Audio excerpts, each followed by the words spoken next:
Welcome to another marketing strategy session. Today I have Marissa with me, and she is going to talk about two things that you talk about so often: social media and influencer marketing. Marissa, thanks for coming on the show. Thanks for having me. I'm so excited.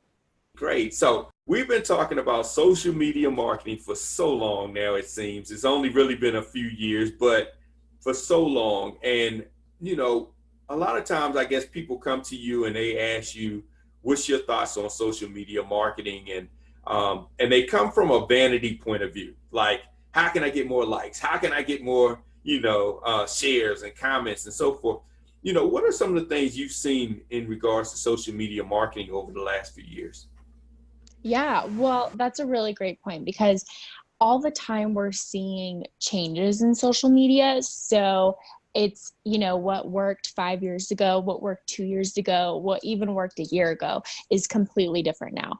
And I do think that, you mentioned vanity metrics, and that has changed so much too.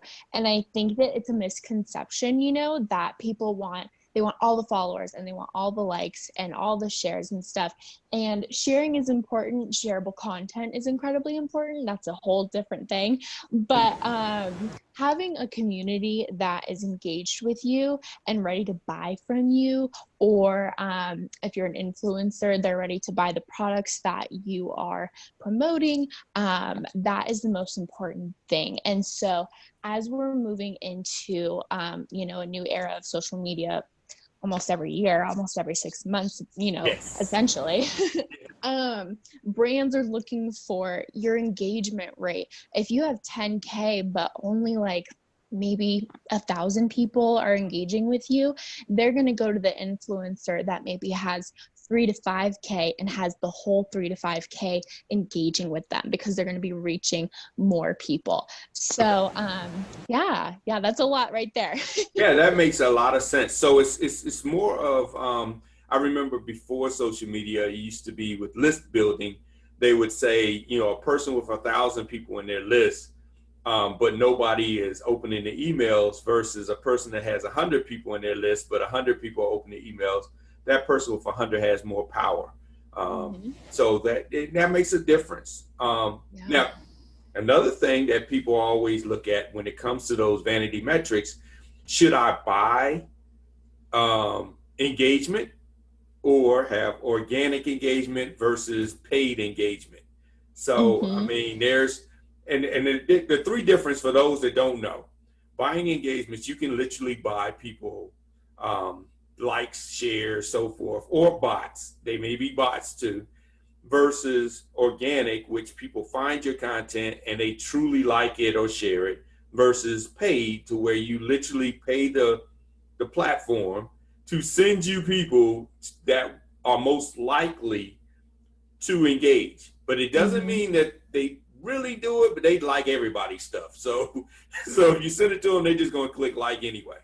Exactly. And I think as a social media manager, I would so much rather you have me, like, if you're going to buy something for engagement, I would rather you invest in someone like me who can do the back end work for you organically than have you buy bots or buy followers or any of that, because that is going to show, it's very apparent to brands when that happens. So if you're going to buy something, buy the quality, which would be like an actual social media manager coming in and helping you with your organic content management. Okay, and that makes sense. And it'll skew your data when you start advertising, because if you ever do Exactly. any lookalikes, your data is falsified, for lack of a better word. Yeah. And that happens a lot with influencers. If you are not targeting your audience organically, your demographics aren't going to be correct when you present them to brands. So that's a whole nother aspect of that as well. Yes, and we can definitely get into that, to sponsorships and things of that nature, once we get into the influencer side. Now, Mm-hmm. I guess on social media, the last thing, when you talked about quality of posts, um, talking quality of posts and then frequency of posts, what is your approach when it comes to that? And I know brands are different, but in general, best practice, what is your approach when it comes to that? Yeah, so content is king. It's so important to have quality content. And with frequency, it's important to be consistent. So, you want to have quality content. So, whether you're investing in a photographer, which I highly recommend, or investing in editing tools, which I also highly recommend, those two are going to be really important for putting out quality content. Okay. And then being consistent. So, whether you post every single day. That's what I like to do just because I like to be present as a social media manager. That's important. But for small businesses, brands, etc., being consistent is important. So whether you're posting 2 to 4 times a week, or maybe you do 5 times, maybe you don't post on the days that your store is closed. It just all depends, but it's important to be consistent in whatever your routine is going to be. So like for a restaurant that I work with, we post twice a week and then we do one story a week. And that is what the owners express wanting. And that consistency has really just given us an edge. Okay. Now, have you ever Yeah. seen someone posting too much and that affect? Yes. Yes. Yeah. And it's really interesting because that kind of goes back to algorithms with Instagram. Back in the day, if you posted more every single day, you were going to get shown more. But now it doesn't work like that. If you post too much, you might be turning off your followers, and your engagement might be going down. And if your engagement's going down, then you're certainly not going to be in front of their faces at all. Doesn't matter if you're posting 10 times a day. So that's definitely a great point to keep in mind as well. Okay, great. So let's get into the influencers. So Mm-hmm. we all know that basically you just want to get your followers up, and then YouTube and Facebook is going to pay you millions of dollars, and you're going to buy that Lamborghini and that mansion, and you're going to be rich from that point on because you just have so many people that like your stuff. Isn't that correct? That is, that's the facade. That is the smoke screen almost. But no, it is so much about relationship, which is so funny because sometimes it gets forgotten, or it's a misconception that influencers are all looks, all vanity, et cetera, et cetera. But at the end of the day, it's all about the relationship with your followers, the relationship with the brands that you work with. Because just like how we emphasize brand loyalty with companies and brands, it's the follower loyalty to the influencers as well. Okay. Yeah, and that's so funny because I've been hearing a lot lately that social media means being social. And I Mm-hmm. think that's one of the things that um, we all have fallen short, and I know I have, to where you start just posting and posting and posting, but you're not really being social. Yep. And so there is no engagement. I mean, you have a bunch of memes, you have a bunch of funny videos, and that's about it. But you're not really being social with your audience. Yeah, and that's where it comes into, when you post, you should be available for that next half hour to an hour to go in and respond to the comments, engage with other people's posts, because that time period right after you post is the most crucial. Okay. That is, that's social media strategy and all that, but also like just being social on your page, being on your stories and talking, just being yourself, showing what your life looks like that day, being in the DMs, sending voice notes, because what bots can't do is send voice notes. So, Wow. Now that's yeah. a nice strategy I've never even thought of. Mm-hmm. Wow. Okay. Exactly. Yeah. Yeah. So just being personable and showing up for your audience is incredibly important. And if you don't have the time for that, you need to outsource it. You know what I mean? Yeah. Huh. And I like to talk better more than I do type. So Me that might too. be a new strategy for me. I've never even thought about voice notes. Wow. Yeah, it's a great like personal way to connect with people as well. I've made sales just from, being on talk instead of just typing. It gives them a feel for me and for my personality, and they're buying you essentially sometimes. That's the truth. That is true. Mm-hmm. So Yeah. now you talked about this earlier. You talked about if you have an engaged audience and you're an influencer, and now people look more for your engagement versus your follower count. How do you, measure that? I mean, especially since the old method, it was so prevalent. I'm looking for someone with 1 million followers. Now they're Mm-hmm. looking for, more, is it macro or micro? I always want to say micro, but I think it's macro influencers that may have a smaller list, but they're a more engaged list. Mm-hmm. Yeah. So those would be at the micro level, micro influencers. And so how you measure that is you look at the likes, comments, if people bookmarked your content, and you can see that in your Instagram insights, Okay. and your Facebook insights and YouTube insights. But my main focus is Instagram. That's what I know the most about. Okay. So you can see your insights per post, Mm-hmm. and you can also see your general account insights. So you can do this manually. You can measure your insights and measure your engagement, or you can do it through something like Hype Auditor. I think it's like $30 to get the full report, but you can get your engagement rate for free. Okay. And so a good engagement rate, we're looking at probably anywhere from like 1 to 3% is where we're looking for a good average, not good, but average. That's average. Okay. Um, Good would be 3 to 6%. And if Okay. you're above 6%, you're gold. Okay. Okay. Yeah. And a lot of companies, when they want to do business with you, they're looking at that. So that's what you're presenting them, that though I may have X amount of people that follow me, out of that, I get this amount of engagement. And I know my audience is typically, whatever demographic and psychographics that you have on them. Yep, exactly. Yeah, you can present your demographics, your data, and you can also present like, this is how many website clicks I get. So if you would like me to put your link in my bio, you're going to get this many clicks. I can guarantee you this is my average, all of that too. There's so many aspects to pull those brands in. Okay, cool. Now, what about these apps that basically make you an influencer? They'll have a list of brands, and you basically say, I'll promote this brand, and you click it and do a video, post it up. Have you found them to be effective or more just time consuming?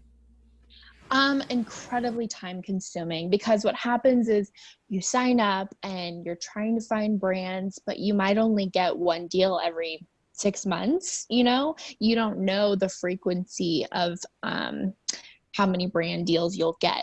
So I think it's important to work with a brand manager, because your brand manager is going to be the personable aspect, and they're selling you for you. So you don't have to be tied to your computer all day. Okay. But instead, your manager is going to represent you and make those deals for you, set up the phone calls. You can get on the phone with the brand. Like, it's so much more. It's about the relationship. So it's so much more effective to have someone managing it for you. Okay. That makes Yeah. Wow. So that's an aspect that I think a lot of companies don't look at. They look at a social media manager in a sense of, this is just going to be somebody that posts these posts for me. They're not really building relationships. They're just on a posting schedule, and that's it. And it's, to be fair, that's a lot of times how it's sold. I mean, it's just, Mm-hmm. we'll post X amount of posts for you for this price a month, and that's that. Yeah. So it's more involved in the brand management when you're looking at it, taking it from a post to an actual, I guess you would say, product in a sense, um, Mm-hmm. or service. So, Yeah, definitely. Yeah, because I always emphasize, I probably spend 1 or 2 days out of the week planning posts and scheduling them, writing captions, hashtag research, all of that. probably 1 to 2 days a week, I would say.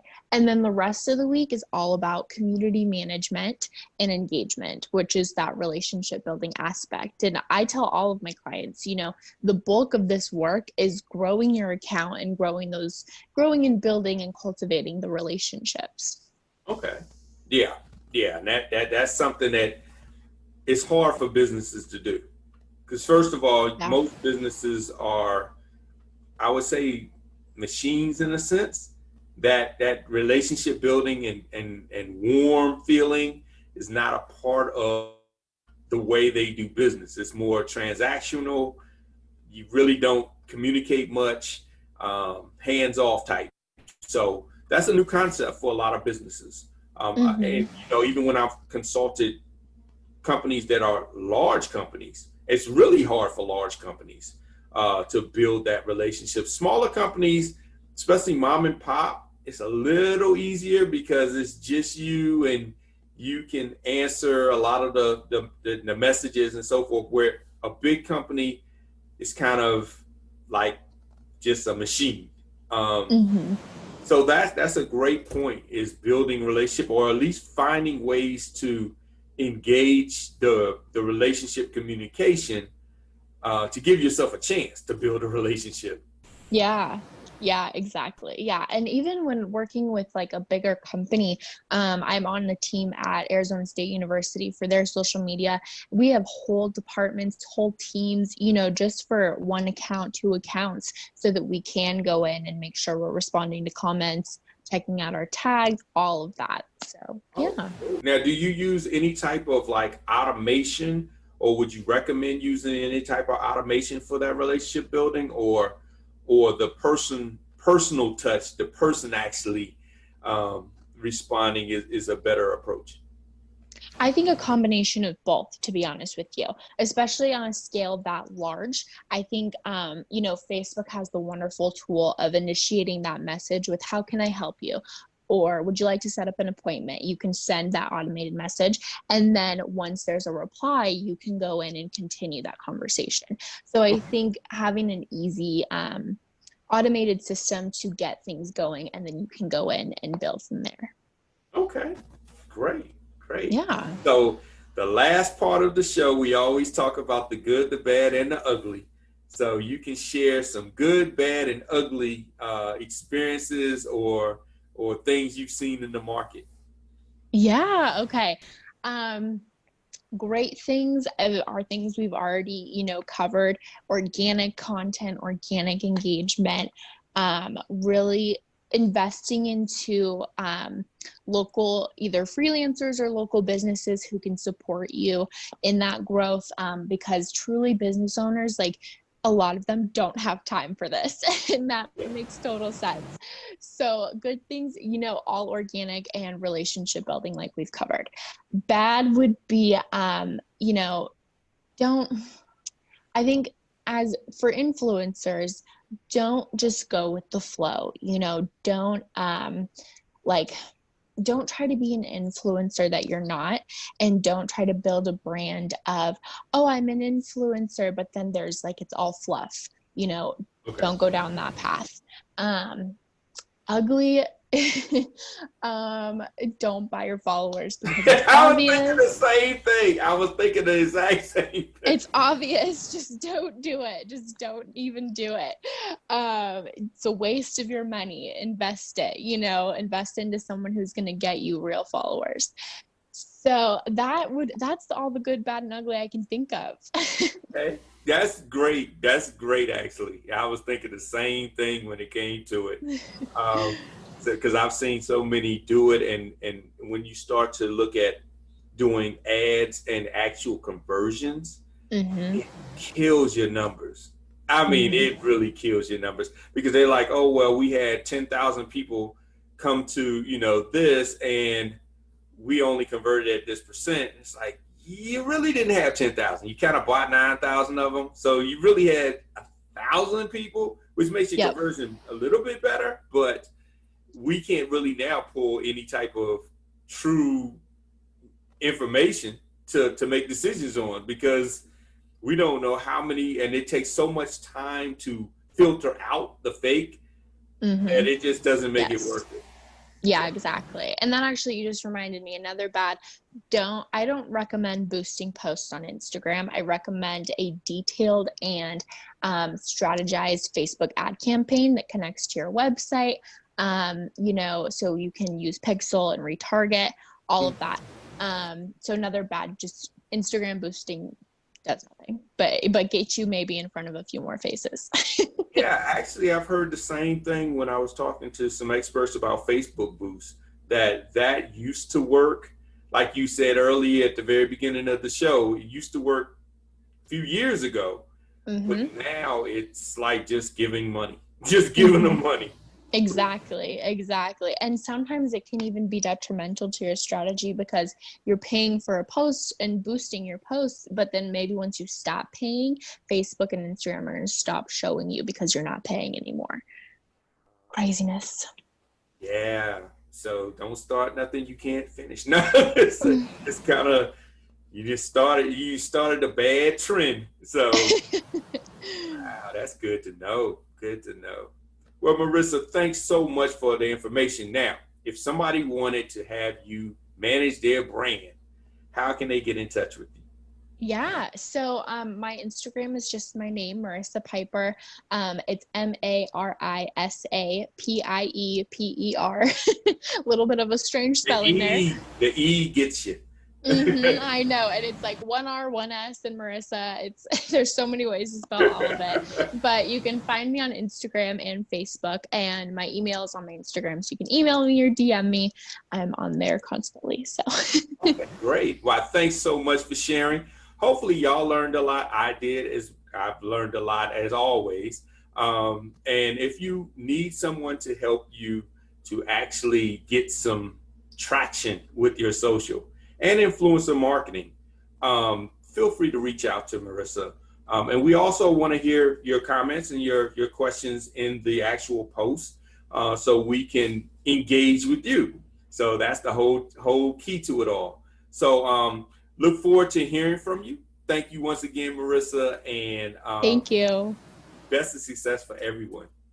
Yes, thank you so much.